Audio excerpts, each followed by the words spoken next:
kebetulan saya sudah baca dan saya merasa terhakimi di sini.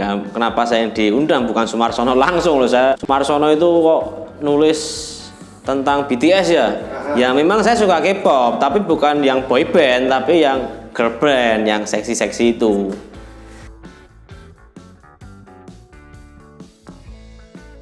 Tapi kalau aku melihat itu cukup masuk akal sih, dalam arti dia kan berasumsi bahwa generasi milenial itu diwakili oleh BTS kalau nggak salah ya. Nah, dan saya rasa sih memang demikian, karena ketika ngomong suara milenial, kapan sih milenial bersuara itu?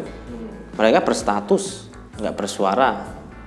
Jadi saya rasa apa yang disampaikan Sumarsono itu relevan, karena yang benar-benar bersuara itu saya justru malah melihat BTS itu bersuara di depan rapat-rapat di PBB terkait dengan pendidikan, kesetaraan, terus kebebasan berekspresi. Nah itu mungkin dia yang benar-benar milenial gitu sih.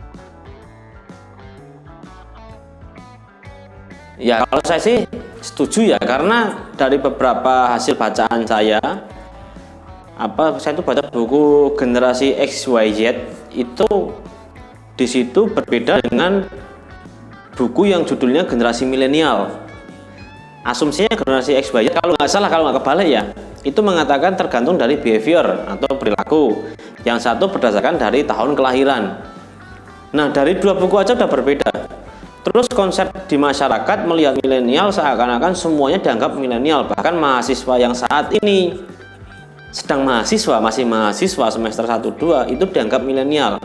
Padahal kalau dilihat dari buku yang berdasarkan milenial berdasarkan tahun kelahiran itu udah nggak masuk, mereka udah generasi alfa. Jadi saya sepakat sih dengan Sumarsono.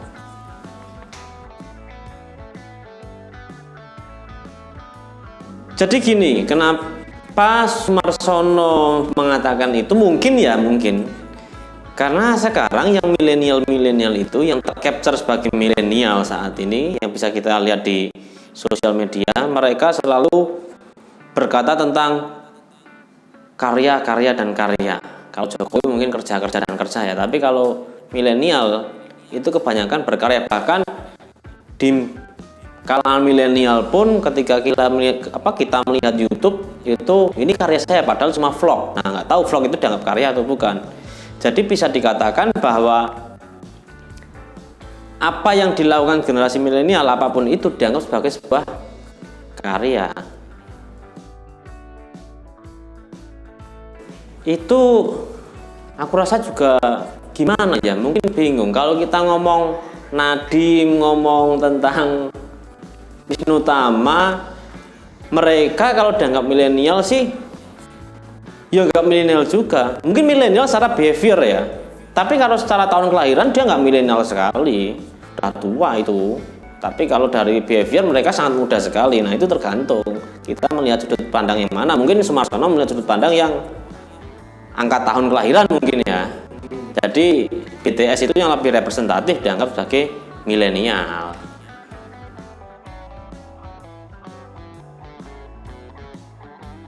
Nah mungkin kalau untuk sepakat atau tidak, ada beberapa bagian yang saya sepakat ya.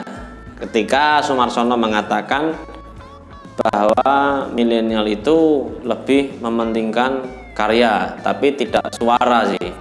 Karena memang ketika melihat dari fenomena di sosmed, karena sosmed itu kan realitinya manusia ya, kebanyakan dari milenial ini membuat persona yang seakan-akan dia itu memiliki karya yang luar biasa daripada dia harus bersuara mengkritisi pemerintah, mengkritisi